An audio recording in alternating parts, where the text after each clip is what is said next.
Welcome. I'm Maria Marshall. I am the director of the North Central Regional Center of Rural Development. I can't say it today myself. North Central Regional Center for Rural Development, the NCRCRD. Our webinar today is the changing relationship between farm and non-farm families. Our presenter will be Steve Deller, Vilas Distinguished Achievement Professor at the Department of Agricultural and Applied Economics, the University of Wisconsin-Madison. Steve is a community development specialist at the University of Wisconsin-Madison. His research and extension programs focus on better understanding the changing structure of rural economies with an eye towards policy that rural communities can pursue to improve their economic conditions. And it's Dr. Steve Deller. Sorry for the familiarity, Steve. I've known you for a while. You can put our next slide up. So just as a reminder, I hope you have a great holiday, but our next webinar will be including the history of redlining and extension to conceptualize local housing policy decisions. And our presenter will be Craig Carpenter from Michigan State University. And with that, Steve, I hand it over to you. Thank you very much. I really appreciate the opportunity to share some of the work that we've been doing on how farming and agriculture relates to rural communities. I'm kind of interested in this from kind of a Wisconsin perspective, given my extension appointment, but we've been doing a lot of work kind of nationally around this relationship. Let me start with kind of a perception about the relationship between farming and rural communities. And I see this when I talk to a lot of our urban legislators, whether they're from Congress or our local state legislature. Many of the legislators in Wisconsin are coming from urban areas. And when you talk about rural areas, there's this perception that rural America is farming. And there is this kind of wide perspective. Several of our former secretaries of agriculture, including our current secretary of agriculture, Tom Vilsack, are saying things like a strong agriculture is the foundation of a thriving rural America. When our farmers and ranchers succeed, rural communities prosper. Sonny Perdue, who was the secretary under President Trump. Rural prosperity begins with agriculture. Healthy farms create jobs, fuel innovation, and growth. There's this idea that a thriving farm economy is necessary and sufficient for thriving rural areas. At the same time, Sonny Perdue, I remember this because he gave this quote or said this at the World Dairy Expo that was being hosted in Madison here in October 2019. And he essentially made the statement, get big or get out. And it was essentially saying, if you want to be a viable farmer, you got to get big. That did not go over very well. There was a lot of pushback across Wisconsin around that idea of get big or get out. But what I think he's talking about is this wave of consolidation in farming that occurred really kind of post-World War II.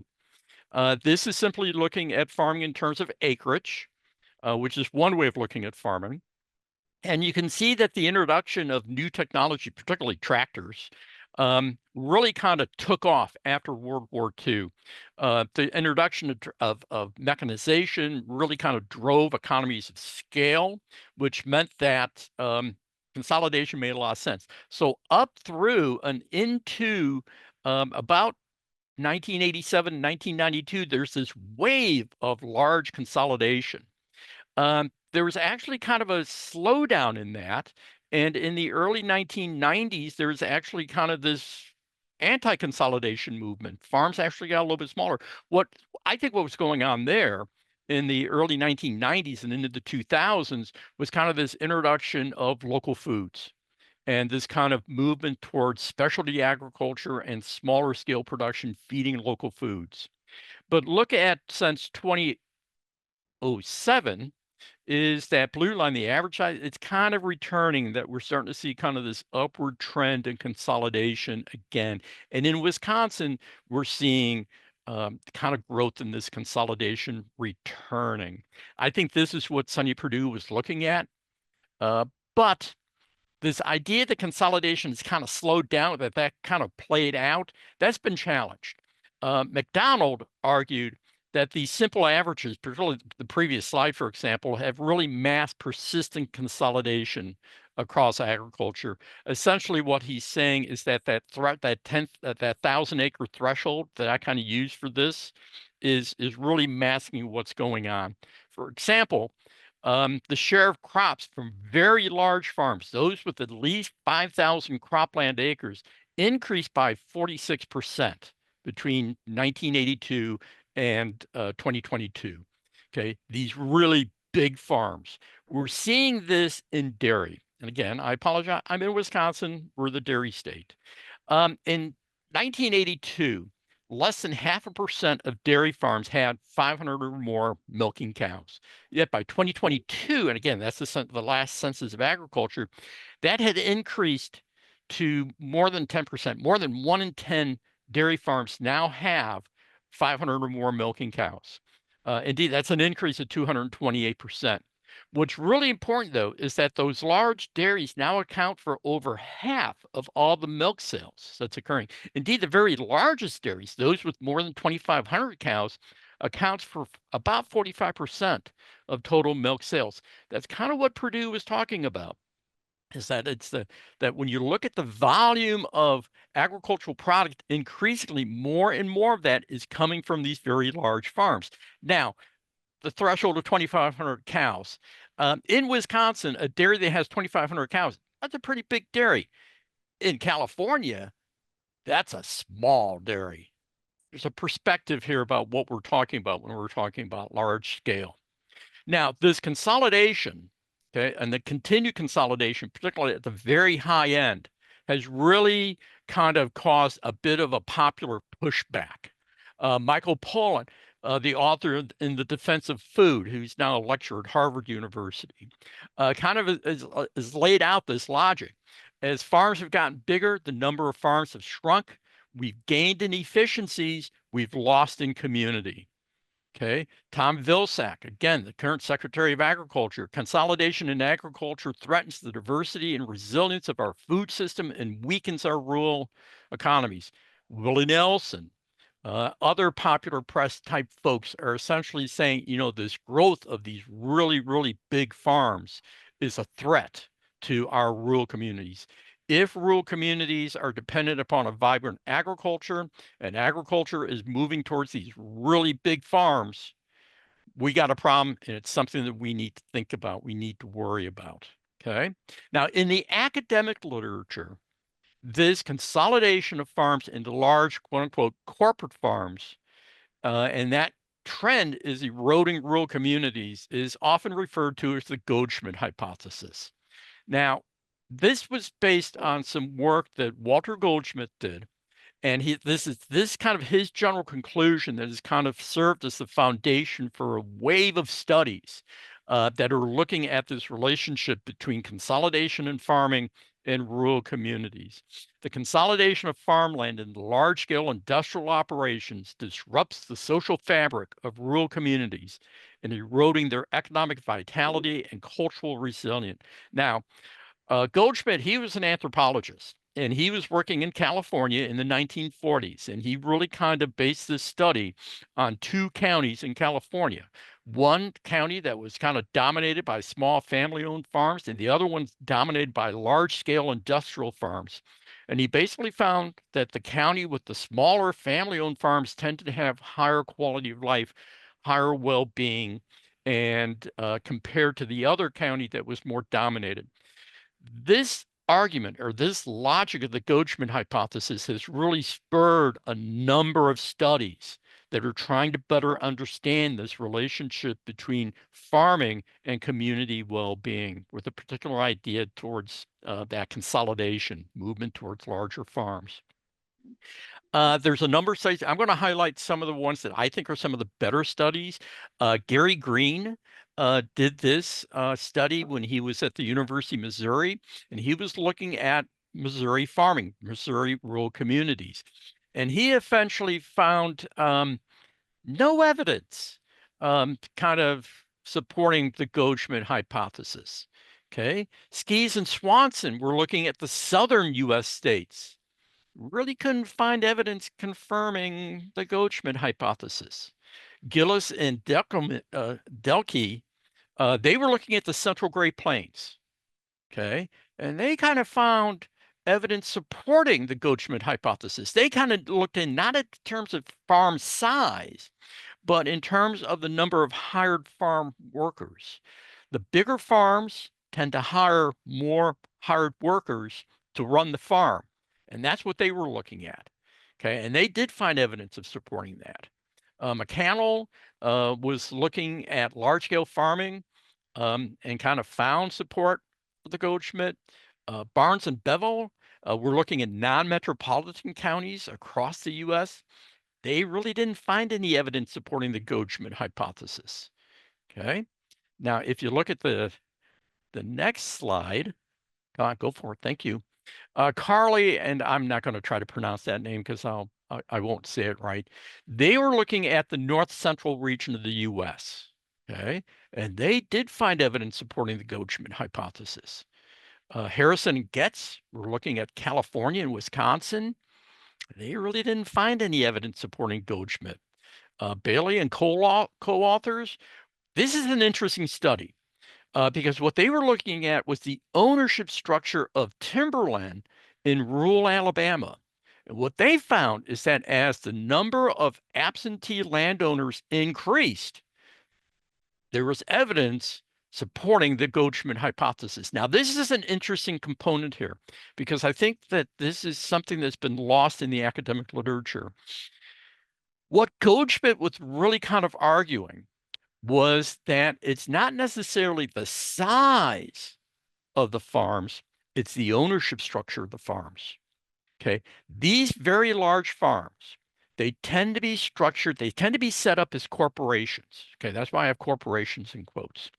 Now, there's two types of these large corporate farms. One is that these are family-run farms. The family decides they're going to use a corporate business model to set up their farm. And they're doing it for all sorts of business reasons, why they use the business model as opposed to, say, a sole proprietorship or a limited partnership. Okay, they're doing it for insurance reasons, for risk reasons, all sorts of reasons to use the corporate model. There's another type of corporation where the owners of the farm, the owners of the corporation, are outside investors. What Goldschmidt was really looking at were those outside investor farms. Okay, that's an important detail that has been generally lost in this academic literature. So I think this Alabama timberland is really more in the tradition of Goldschmidt. The logic being is that if you've got a large farm and none of the owners live in the local community, that commitment to the local community doesn't really exist. That kind of angle, I think, is really important. Some of my own work I did with an undergraduate student a couple of years ago. What we wanted to do was many of these prior studies it's really kind of dominated by the rural sociologist. And we kind of thought that the empirical rigor of a lot of those prior studies were not very, our empirical techniques have improved over time. And we wanted to kind of go back and revisit some of these ideas using more rigorous empirical approaches. Not that I'm picking on rural sociologists. I'm an economist. Of course, there's disciplinary rivalry there. But revisiting a lot of these ideas using more advanced statistical techniques, we really didn't find any evidence of the Goldschmidt hypothesis, but we were looking across the nation. Okay, so why is the logic of the Goldschmidt hypothesis so often not supported by the data? Okay, return to the underlying logic, okay, by Vilsack. Strong agriculture is the foundation of a thriving rural America. When our farmers and ranchers succeed, rural communities prosper. Why did so many of these Goldschmidt hypothesis-based studies not really find that relationship. Okay. I think what's happening is that for most of rural America, this statement that Vilsack has is simply not true. Unlike 150 years ago, the economic drivers of rural America has moved beyond agriculture. Okay. For example, if you use the USDA has this Economic Research Service, the ERS has this kind of classification of non-metropolitan counties, of rural counties. And one of their classifications is farm-dependent counties. Okay. And you can see the definition of farm-dependent counties down on the lower right-hand side of the slide there.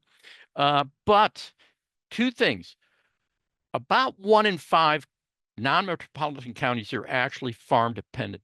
But what's more important is where are most of these farm-dependent counties? They're located in the Great Plains. Now, go back and look at those studies that looked at the Goldschmidt hypothesis. I kind of emphasized the studies that were looking at the Great Plains. The studies that were looking at the Great Plains tended to find evidence supporting the Goldschmidt hypothesis. Those studies were looking at areas that were more heavily dependent upon farming. Studies that look beyond the Great Plains, like the southern states, California and Wisconsin, or across the nation, tended not to support the Goldschmidt hypothesis. Okay, so I think what's driving this is that our dependency of rural America on farming depends on where you're at in the US. If you're in the Great Plains, probably true. The vitality of farming directly impacts the vitality of the rural communities. But a lot of rural communities have moved beyond agriculture. For example, these are some of the other classifications that the ERS has come up with. One is manufacturing dependent counties. Okay, that's in the upper left-hand corner. Okay, those are all the red counties. Okay, there's a lot of rural counties here where manufacturing is the base. Now, I will admit in Wisconsin that some of those manufacturing dependent counties are actually, it's food processing. Okay, now is food processing part of agriculture? In Wisconsin, they're the kind of two sides of the same coin. Others are federal and state government dependent. For example, if you look in Wisconsin and you look down in that very southwest corner of Wisconsin, that's Grant County. That's a government dependent county. Well, there's two reasons for that. One is there's a prison there, and there's also the University of Wisconsin-Platteville there. So between those two public entities, government is really kind of driving the local economy. However, Grant County has one of the highest concentration of farms in the state of Wisconsin. Okay. Recreational counties. We have a lot of counties in the US that are kind of recreational based, and this is particularly important for kind of the North Woods, that band that kind of runs from northern Minnesota over through northern Wisconsin, the Upper Peninsula of Michigan, and northern Michigan. A lot of recreational dependency there. Retirement destination. One of the things I like about the retirement destination is that people think that all the retirement destination counties are in the southern part of the US where it's warm. There are actually parts in very northern Minnesota and northern Wisconsin and northern Michigan that are actually retirement destination. And that's essentially what's happening in those counties, is that a lot of this is recreational property. People that own that kind of lakefront property, what they're doing is they're converting it into year-round housing and they're retiring to that property. Okay, so what's happening is that we have a lot of heterogeneity in terms of what the economic base is for rural America. Okay, another way of looking at this, now, Cyril, let's go back and talk about farmers. Okay, let's look at what the farmers are doing. And this is from the 2022 Census of Agriculture. And this is the percent of producers, farmers, who work more than 200 or more days off the farm. The red bars are counties where a very few farmers kind of said, you know, I work a lot off the farm. Those counties, note, they tend to be up in the Great Plains, in the upper part of the Great Plains. A couple of other areas that pop out is the lower Mississippi, kind of lower Mississippi River, kind of Mississippi, Arkansas, Louisiana, that pocket there. There are a few other places that pop out. There's also a fair number where it's, more than 50% of farmers work more than 200 days off the farm. Okay, so if they're working off the farm, what does that mean? What's the implications of that? Um, I think this is actually a little bit cleaner way of looking at the data. This is the percent of producers who reported that their primary occupation is not farming. Yeah, we're farmers. We run a farm, but that's not our primary occupation. Again, the red and the orange are lower percent. These are farmers that kind of said, no, it's farming is my primary occupation. Again, that kind of northern central Great Plains, that same area along the Mississippi River pop out. Parts of California pop out. But notice that the majority of counties, the vast majority of counties, actually more than 50% of the farmers reported that, farming is not my primary occupation.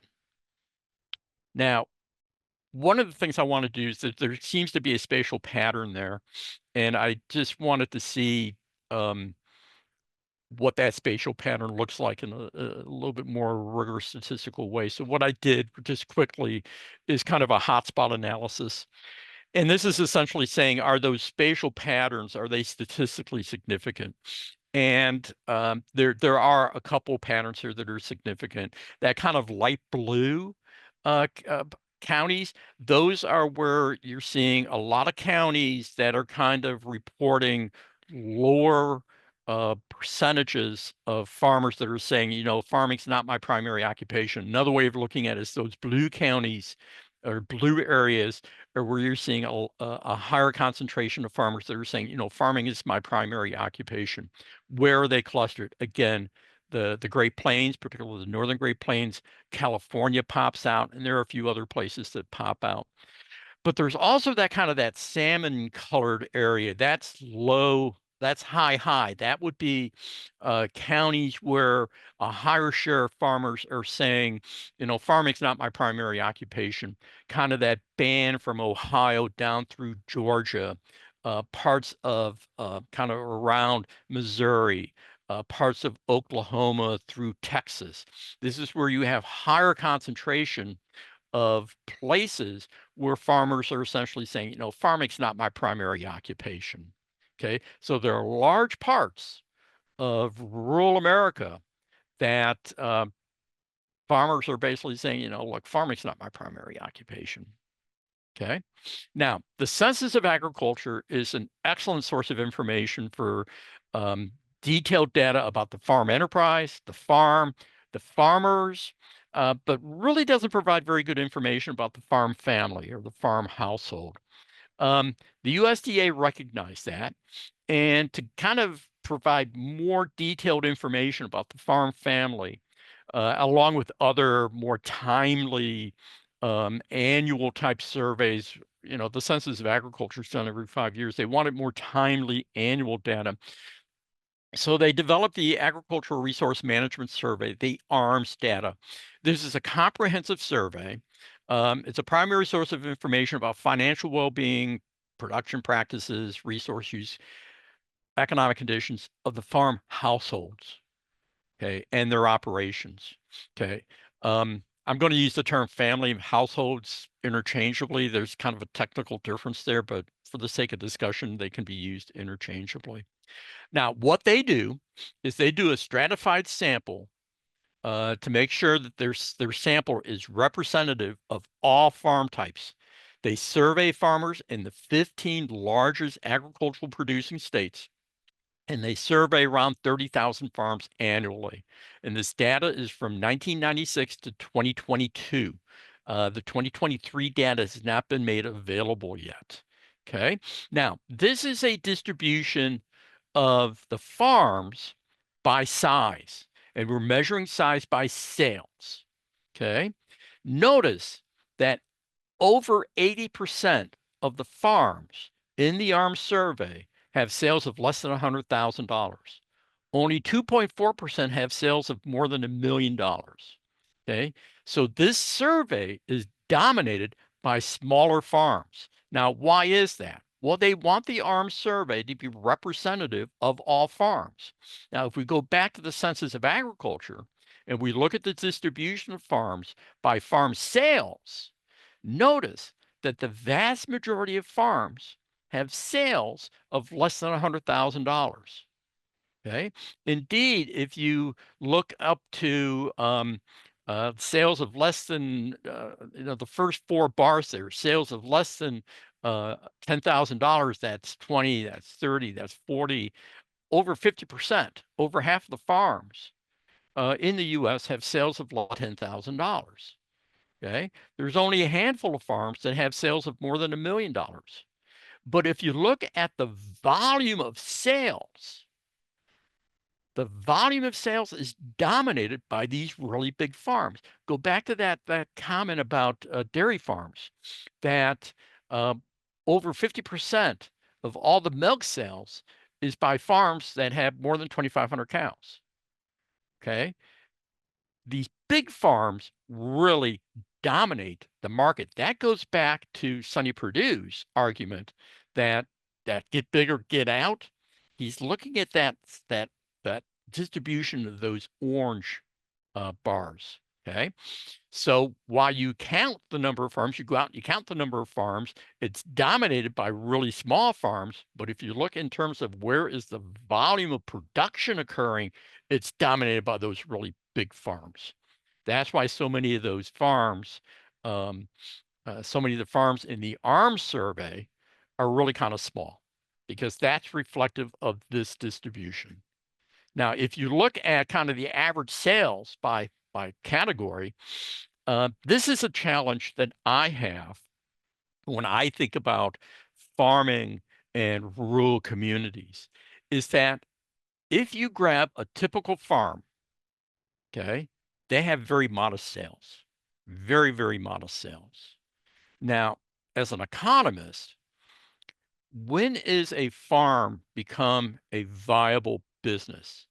Is a farm that has less than $5,000 in sales really a viable business? At what threshold does this farm become a viable economic business enterprise? I have learned the hard way in my extension work across the state of Wisconsin, never tell a farmer that their farm is a hobby. You will get run out of town on a rail after they tarred and feathered you. But from a policy perspective, it's really important to think about, when is this farm really a viable business, economic enterprise, and when is it really a hobby? In Wisconsin, we have a growing crafts beer industry. Well, we are Wisconsin. It's cheese, beers, and brats. We have a growth in a lot of small scale craft breweries. Feeding into that is the growth in a number of hops farmers, farmers that are growing hops. The vast majority of these farms are very, very small. They're growing an acre, maybe 2 acres. Growing hops is a very labor intensive process.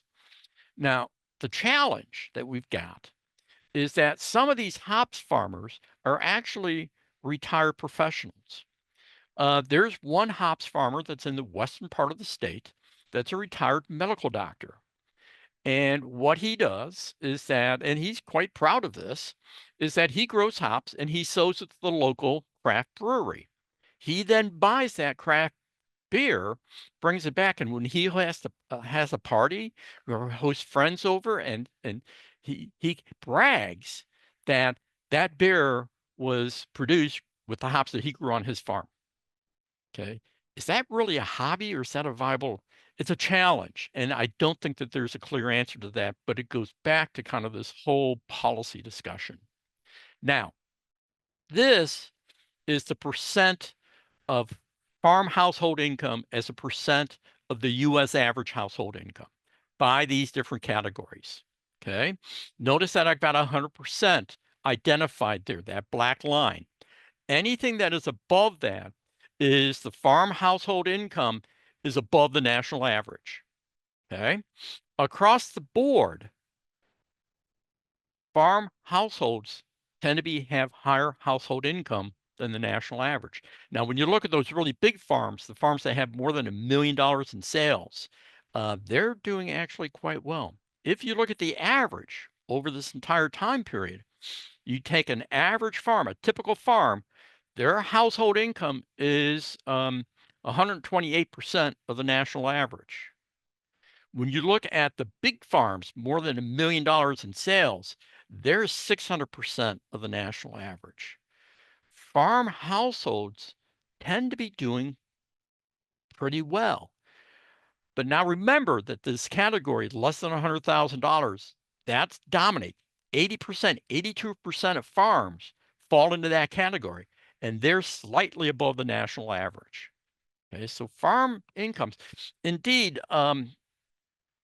my in-laws live in central Illinois, so we go back to central Illinois on occasion to visit, and some of the highest income families in some of these rural central Illinois communities, counties, are local farmers. So some of these farms are actually, I mean, the household is actually doing quite well. Thank you very much. Okay. This is now there's two sources of income for these farm families. One is income coming from the farm. The other is income coming from off the farm. Now let's look at off farms. That's that black line. Okay, again, 100%. If you're above 100%, that means that more than 100% of the farm family income is coming from off the farm. Below 100% means that, less than 100% of the farm is actually supplying some income to the farm family. Look at off farms. That's that black line. It's averaging around between 80% and 90%. Okay. Indeed, let's summarize this, make it a little bit easier here, is that if you grab a typical farm, okay, about 84% of the household income is coming from off farm. Okay, go back to that census where the percent of farmers that are working 200 days or more off the farm, the percent of farmers that are saying that farming is not their primary occupation, they're getting the family is getting a lot of income from off farm sources. Now, if you are a really big farm, $1 million or more, you're still getting about 14% of your income from off the farm. Now, what that's telling me really is that even the biggest farms, somebody in the family tends to be working off the farm. It's not necessarily to get the income, it's to get access to the health insurance. Okay. But look at the farms that have less than $100,000 in total sales. Remember, this is 82% of all the farms.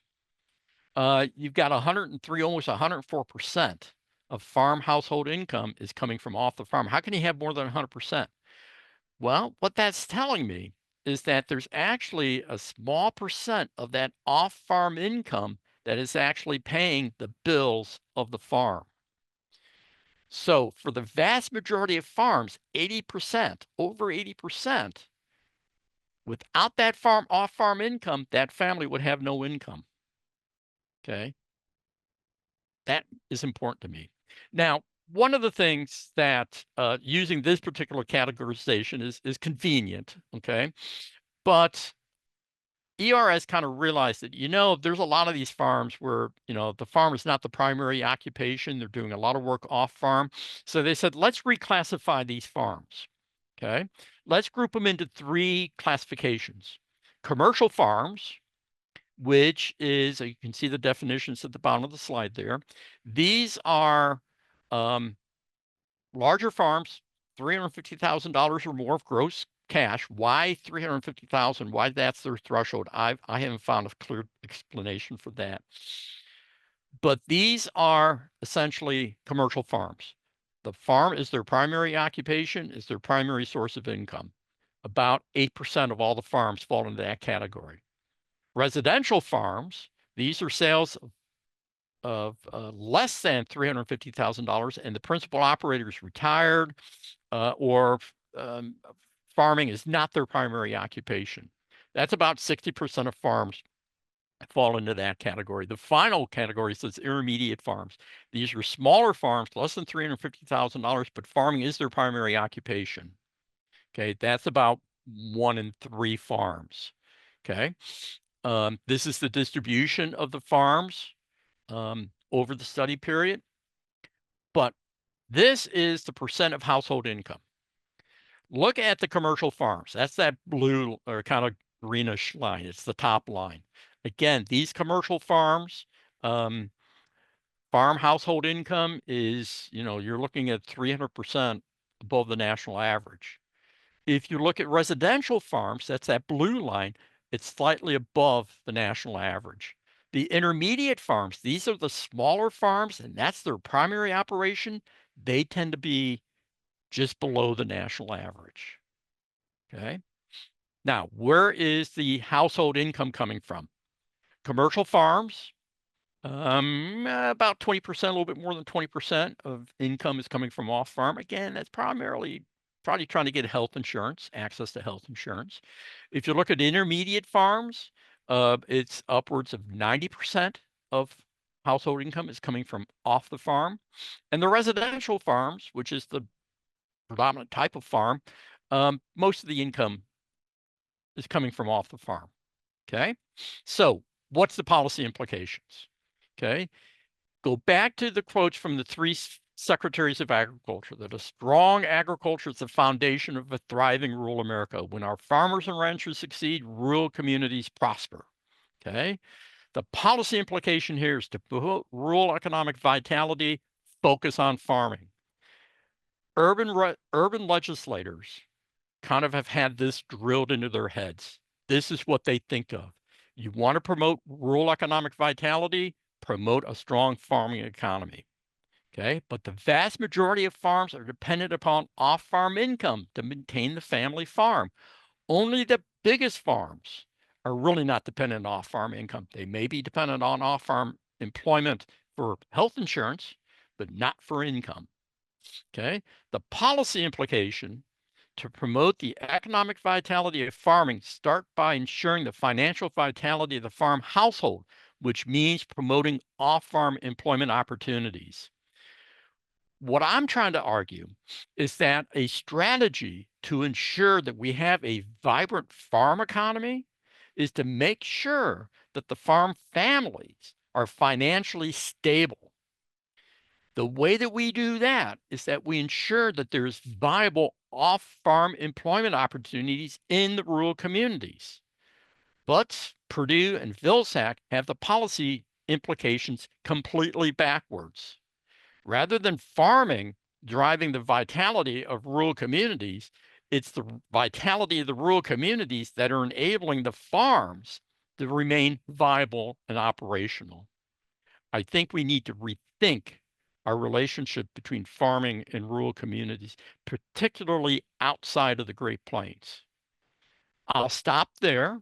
That's my contact information. I've also included in the slides some of the references on this off-farm income. When the ARMS data first became available, there was actually a fair amount of work out of USDA ERS that was looking at this. So this idea of off-farm income being a driver of the financial stability and success of the farm families, the earliest one I found is 2022. So this is not a new idea. This is something that ERS has been arguing for a number of years, but it's still not it's not gaining the traction that I think it needs to gain in order for policy discussions. Also at this bottom of this slide, the USDA has put together a very nice website that will allow you to go in and grab the data for your respective states. And they actually have this kind of nice graphic interface that you can grab the data and actually generate a series of nice graphic reports looking at this data and cutting this data in several different ways. I will leave this up here so that you can copy this down if you're interested. And I will stop there and open it up for questions. Well, Steve, that was great. As you were presenting, we've got some comments and a few questions already in the chat. So I'll leave the comments there, but I'll start with some of the questions that were put in here. One is from Gordon that says, at some point, wouldn't this point to a a symptom of the issue rather than the point to refute that hypothesis? I believe he's talking about the Go-Schmidt hypothesis. Have you looked at the work related to understanding the economic benefit of organic hotspots? And I believe Gordon has put a couple of site links there that we can go to publications for. In terms of organic, I did a lot of work on the local foods movement, and this notion that promoting local foods will drive rural economic growth. The research really doesn't support that. There are a few pockets, geographic pockets where that might be true, but in general, local foods, the market for local foods really isn't sufficiently big enough to impact the larger economy. We have one county in western Wisconsin, Vernon County, that is a local foods hotspot, and I mean it is kind of the poster child of local foods and organic production. And again, this is local foods organic, not large scale organic. And when you do an economic impact, um, I'm not real popular when I point this out, but the local McDonald's has a larger economic impact than all of the organic local foods producers. It's simply a matter of scale. Um, Now, that does not mean that the local foods, 2 points. One is that it can be a viable business strategy for certain farms. Certain farms can make this a very viable business enterprise for them. Should they do that? Yes. Okay. The question is whether or not it's a big enough market to actually impact the larger economy. The second thing is that oftentimes we think about local foods as an economic development driver. I think it's a community development driver. I think that the local foods adds to community well-being, community livability. It adds to the quality of life. It makes for a greater sense of placemaking. It adds to this notion of third places like farmers markets. So in that regard, I think the local foods movement is really kind of a community development strategy that makes for a better place to live. That then has implications on economic growth and development. Now, in terms of organic, um, there's really kind of different scales of organic. One is kind of the local foods organic type movement I just talked about. The other is large scale organic. And that's a challenge. For example, organic milk production. A lot of cheese that's organic cheese that's produced in Wisconsin is actually getting their organic milk from Texas. Um, the scale is operating such that it is cheaper for some of these organic cheese producers to actually ship the milk in from Texas than it is to source it locally. So when you think about organic, there's really two very, very different scales. One is the kind of the commodity organic, and the other is kind of the local foods organic, and they're kind of apples and oranges.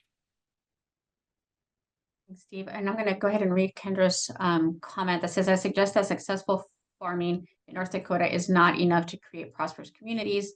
This is what we are seeing. Counties with the highest percentage of farm jobs in the economy and with ag as dominant regional domestic product have highest rates of population loss. The Montana and North Dakota and South Dakota counties and Wyoming tend toward low population and low economic diversity, i.e. few options.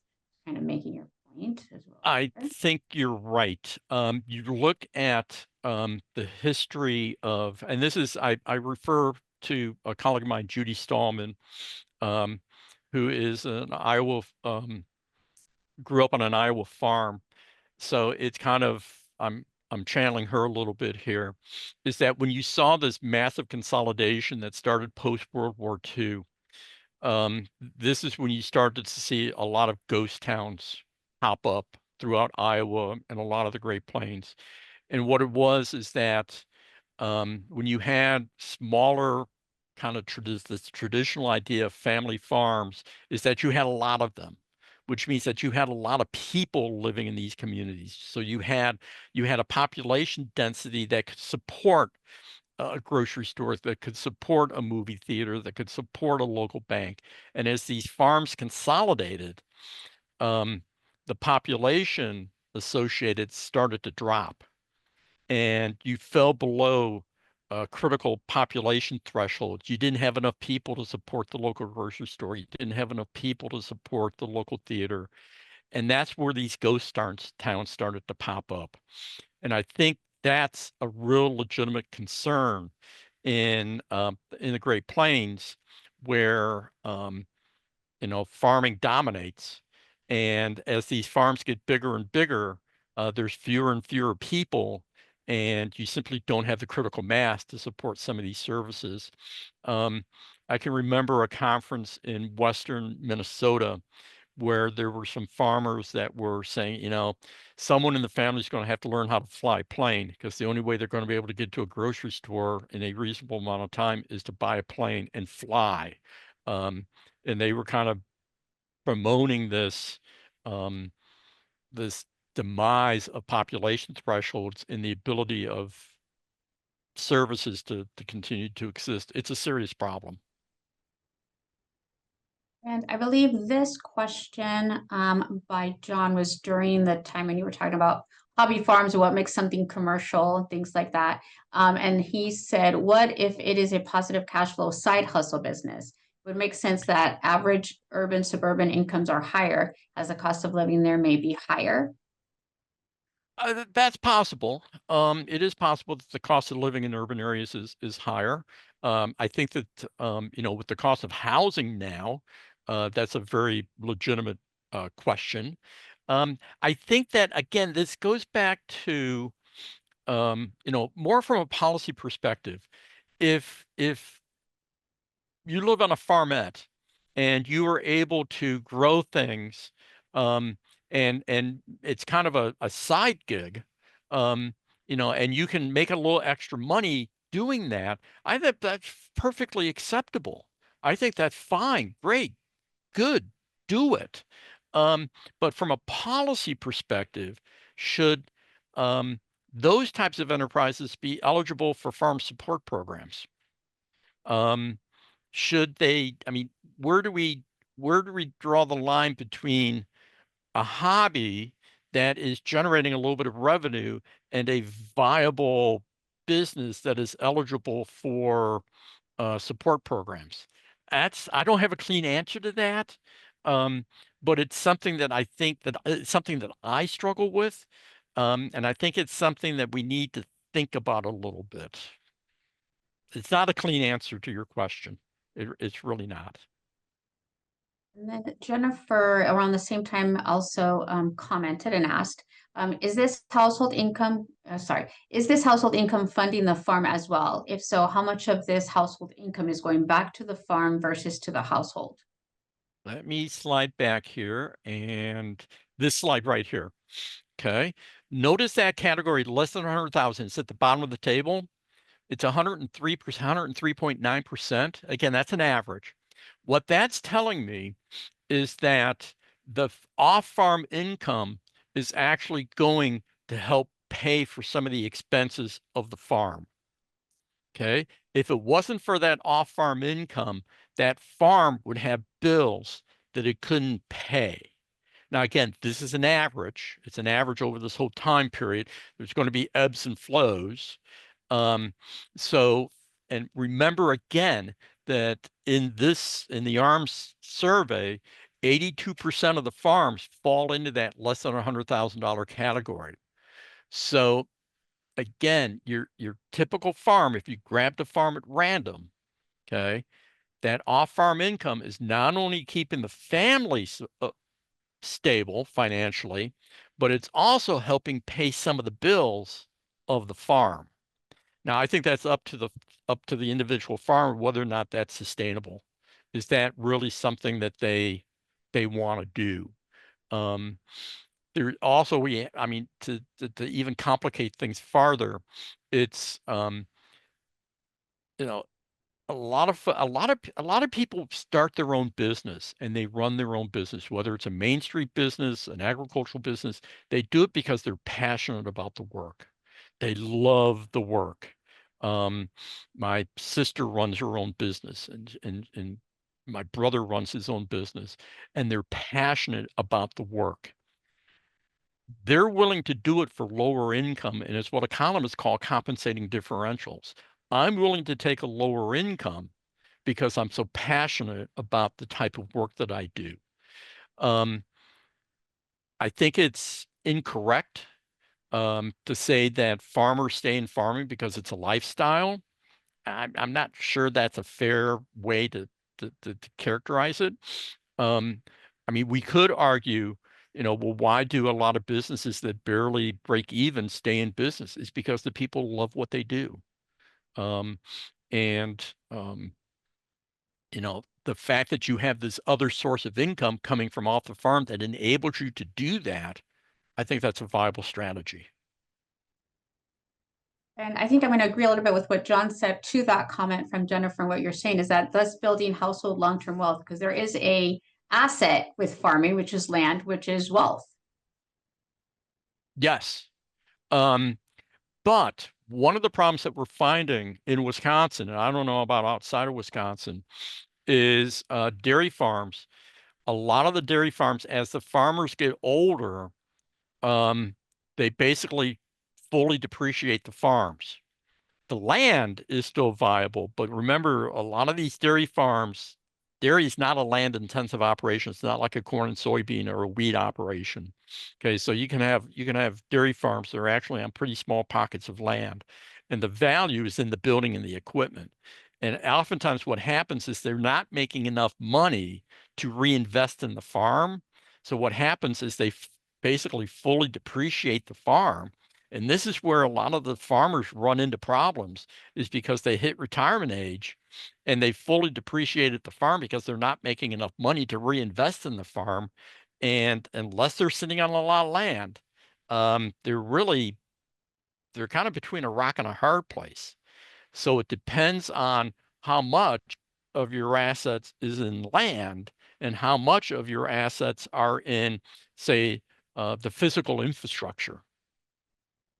And the more that you're kind of, if the farm is not generating enough revenue and generating enough income to make those reinvestments, that wealth may not be there. Thank you. And another question from Cynthia. Would you say that intermediate farmers may be people who are in place farmers? Historically, farming as no other opportunities exist, or if they do exist, they are below a sustainable level of farming must exist to help with food and community interchange. Also, communities may not be able or big enough to bring in sufficient diverse food supplies. Is this the community is the community big enough to be a food hub or not a food desert and not a food desert? Is it not necessarily it is not necessarily a choice, but the only option which has lasted through the years. Also, a ghost town may emerge. Just a question to get your thoughts. Hope this makes sense. Hopefully I read it right. I need to get my old lady glasses on. Yeah, I think those intermediate farms, when I look at that definition, okay, and then I look at this income below the national average income, I'm thinking that those are kind of those modest size, struggling farms that are kind of maybe stuck. They don't have any other opportunities other than to basically abandon the farm, sell the farm. But I think that's too broad of a generalization. I think that there's more heterogeneity within these intermediate farms than that kind of worst case scenario, if you will. they don't have the size. They don't have the capacity to kind of get out of this. I'm going to use the word poverty trap, and I don't mean poverty, but I can't think of a better phrase off the top of my head. Are they trapped in that? Or is it that they're perfectly content, they love what they're doing, and this is fine. It's been in the family for generations, and they will, this is perfectly acceptable. I think that you probably got a spectrum here within inside this. I do think that these intermediate farms where there's not off-farm employment opportunities, those may be the ones that are kind of trapped. Okay. If, however, there are off-farm employment opportunities in that local community, that off-farm employment will help stabilize the family, and I can continue to operate the farm. So what may make sense in Wisconsin may not make sense in North Dakota. And one last question, Steve. From Teresa, can you speak to regional food systems? Do you think no, I just moved. Do you think there is evidence that a regional food system approach might have more potential for an economic development strategy, not only community development, than local foods? I think it's where you're at geographically. I think one of the reasons that Wisconsin has such a viable local foods industry is because we got the Twin Cities with what, 3 million people right there. We got Milwaukee with about 1 million people, and then we've got Chicago with over 7 million people. So within a reasonable distance of southern Wisconsin, we've got a market of over 10 million people. There's a market there that we could sell into that local food supply chain. And, so I think that because of our geographic location, I think that we're in a unique position to take advantage of that market. Now, you take that exact same situation and you plop it into Western North Dakota, and it's a completely different picture. It's a completely different economic situation. So I think that the geographic characteristics, if you look at a mapping of local foods producers, you've got hotspots in the mid-Atlantic states. Why? Washington to New York City to Boston. There's a lot of people there, and they're feeding into that market. You got a hotspot out in the Pacific Northwest. Okay, you got a hot spot in kind of around Wisconsin and Michigan, is because there's the population density there to support that market. When you get into more remote areas like the Great Plains, there isn't the market threshold, there isn't the market density to support that kind of strategy. So the answer to your question is it depends on where you're at in the US. Well, we are coming to the end of our webinar. Thank you for the great discussion. We still have comments coming in, which means that this is a discussion that we maybe need to continue talking about. And maybe the next time it'll be from a rural sociologist perspective. So that I hope so, because we come to a holistic view. We've got a lot of comments. Obviously, there's a lot of great discussion. So thank you, Steve, and thank you all for coming to the webinar and for the great comments and questions that you put in the chat throughout. We really appreciate it and hope that you'll join us in January for our webinar on redlining. And thank you. And please drop me an email if you want to challenge me on something I said. I'd love to have a discussion with you, particularly if you're a sociologist. Thank you. I think so.